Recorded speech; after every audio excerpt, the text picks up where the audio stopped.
उर्मिला ने उस फैली हुई हवेली को देखा। धूप में चमकते झूमर ऊंची छतों से लटके हुए थे। नक्काशीदार खंभों पर मकड़ियों के जाले चिपके हुए थे। सालों से खाली पड़ी इस पुश्तैनी हवेली की अब वो मालकिन थी। अब वह इसे अपनी पुरानी रौनक वापस दिलाने की ठान चुकी थी। उसने वर्करों को फर्नीचर उतारने का निर्देश दिया। उसका छोटा बेटा रोहन खाली हॉल में इधर उधर दौड़ रहा था। उसकी हंसी ही एक ऐसी आवाज थी जो उस सन्नाटे को तोड़ने की जुर्रत कर रही थी। उर्मिला मुस्कुराई। उसे इतना बेफिक्र देखकर खुश थी, लेकिन उसकी रीढ़ की हड्डी में एक सिहरन दौड़ गई। हवा में एक अजीब सी खामोशी थी, एक ऐसी मौजूदगी जो उनकी हरकत पर नजर रखे हुए थी। दिन हफ्तों में बदल गए। मरम्मत का काम आगे बढ़ रहा था। एक दोपहर एक मजदूर चिल्लाया, सीढ़ी से गिर गया। उर्मिला दौड़कर उसके पास गई। उसकी धड़कन तेज हो रही थी। वो डरा हुआ था, पर चोट नहीं आई थी। उसने कांपते हुए उंगली से सीढ़ियों के ऊपर इशारा किया। मैंने किसी को देखा, उसने हकलाते हुए कहा। सफेद साड़ी में एक औरत। उर्मिला ने इसे वहम समझकर टाल दिया। फिर भी वह बेचैनी की भावना को दूर नहीं कर सकी। उस रात उसने अपने कमरे के बाहर किसी के कदमों की आहट सुनी। दरवाजे के नीचे से ठंडी हवा आ रही थी। उसने रोहन को कसकर पकड़ लिया। उसके मन में तरह तरह के ख्याल आ रहे थे। एक शाम रोहन लुका छिपी खेल रहा था। वह गायब हो गया।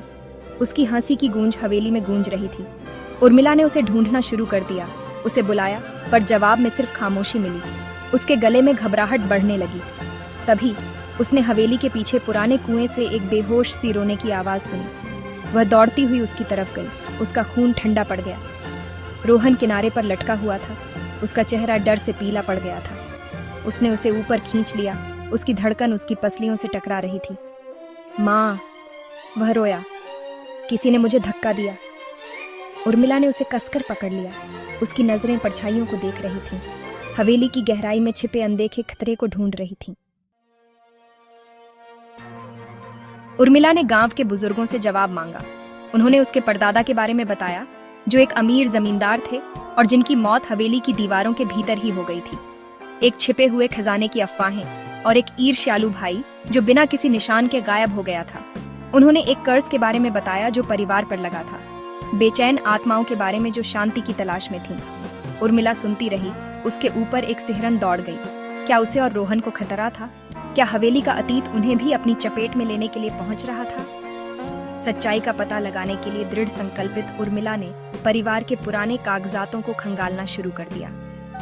उसे पुरानी डायरियां, पत्र और फीके पड़ चुके फोटो मिले, जिनमें से हर एक हवेली के भूले हुए रहस्यों की एक झलक पेश कर रहा था। डायरियों में चांदनी नाम की एक खूबसूरत नर्तकी का जिक्र था। उसकी हंसी कभी हवेली के हॉल में गूंजती थी। वह उसके परदादा की रखैल थी। उसकी खूबसूरती देखने वालों को मंत्रमुग्ध कर देती थी। लेकिन उसकी कहुशी ज्यादा दिन नहीं टिकी। वह कुएं के तल पर मृत पाई गई थी। उसकी मौत रहस्य में डूबी हुई थी। उर्मिला की उंगलियां कांप रही थीं। जब उसने अतीत के टुकड़ों को जोड़ा, चांदनी के साथ विश्वासघात किया गया था। उसके परदादा के लिए उसका प्यार अधूरा रह गया था। उसने अपनी जान दे दी थी। उसकी आत्मा हमेशा के लिए हवेली से बंध गई थी, सांत्वना और बदला लेने की चाहत में। एक रात उर्मिला ने एक सपना देखा। चांदनी उसके सामने आई। उसकी आंखें उदासी से भरी थीं। उसने मुझसे दुनिया का वादा किया था, उसने फुसफुसाते हुए कहा। उसकी आवाज में तड़प थी, लेकिन अंत में मेरे पास कुछ भी नहीं बचा। उसने उर्मिला के कमरे में आग की जगह के पीछे एक छिपे हुए कमरे की ओर इशारा किया। सच्चाई वहां है, उसने गायब होने से पहले कहा। उर्मिला की आंख खुली। उसका दिल तेज धड़क रहा था।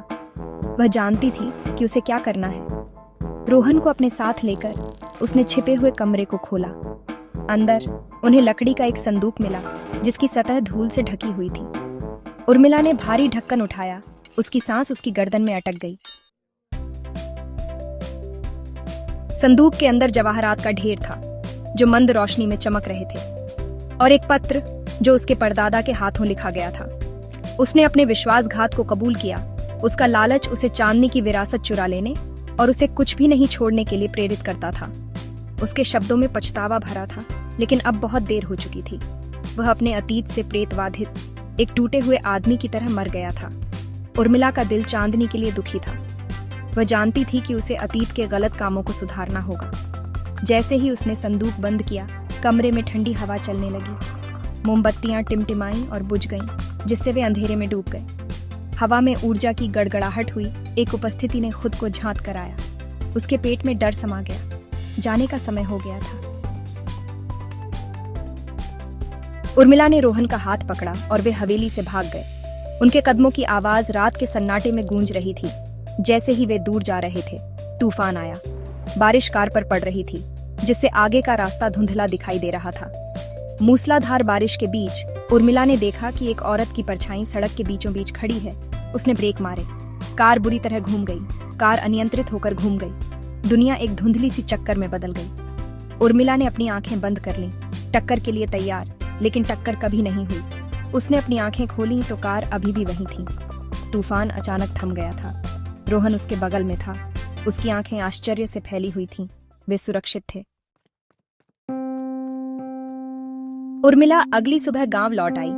उसने जवाहरात बुजुर्गों को सौंप दिए, ये सुनिश्चित करते हुए कि उनका उपयोग जरूरतमंदों की मदद के लिए किया जाए। जैसे ही वह चली गई, उसने हवेली की ओर पीछे मुड़कर देखा। उगते सूरज के सामने उसका सिलहूट सख्त था। वह चुपचाप खड़ी थी।